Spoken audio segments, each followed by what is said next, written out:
When the Nazis came to power in Germany in 1933, Einstein immigrated to United States. 5 years later, the discovery of a nuclear fission in Berlin had American physicists in an uproar. Many of them had fled from the fascism just as Einstein had, and now they were afraid that the Nazis could build and use an atomic bomb. Now, who are Nazis? Nazis were actually the people whose leader was Adolf Hitler, and he was a dictator over there. So when these Nazis they got their own power in Germany in 1933, Einstein he had gone to United States. And 5 years later, the discovery of nuclear fission in Berlin had American physicists. Means when the discovery of nuclear fission was made in Berlin, now the American people they were making noise that if this nuclear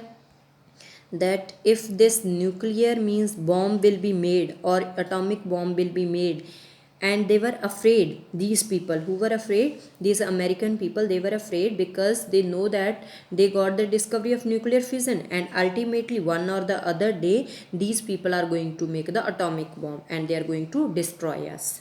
At the urging of a colleague, Einstein wrote a letter to the American Roosevelt, Franklin D. Roosevelt, on August 2, 1939, in which he warned a single bomb of this type exploded in the port might very well destroy the whole port together with some of the surrounding territory.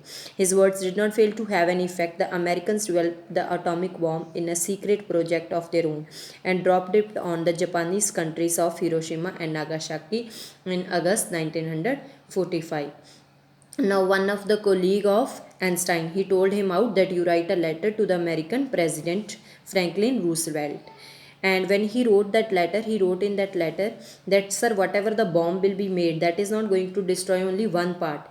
It is going to destroy the nearby territories also. But his words, they did not have the effect on that American president. What happened was the Americans, they developed the atomic bomb in a secret, and this atomic bomb they dropped on the two cities that were Hiroshima and Nagasaki in August 1945, which caused a lot of destruction. Einstein was deeply shaken by the extent of the destruction. This time he wrote to the public missive to United Nations. In it, he proposed the formation of the world government. Unlike the letter to Roosevelt, this one had made no impact. But over the next decade, Einstein got ever more involved in politics, agitating for an end to the arms buildup and using his popularity to campaign for peace and democracy. Now, by seeing the destruction that was held on Hiroshima and Nagasaki, Einstein was totally shaken off.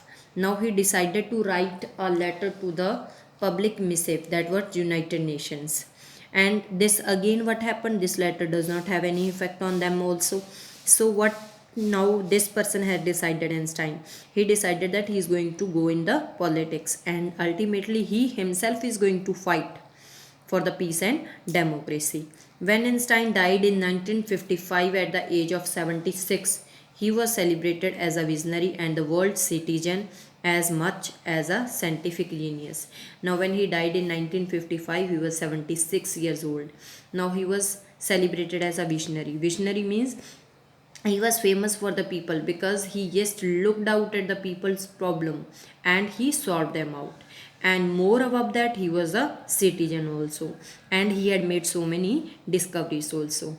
Means this person Einstein, he had fought for the democracy also, he had fought for the peace also, he had done so many of the scientific discoveries also, and he was a good and a world citizen also. Everyone was knowing him very properly. So this is all about the chapter. Thank you. I hope you understood the chapter. Have a nice day.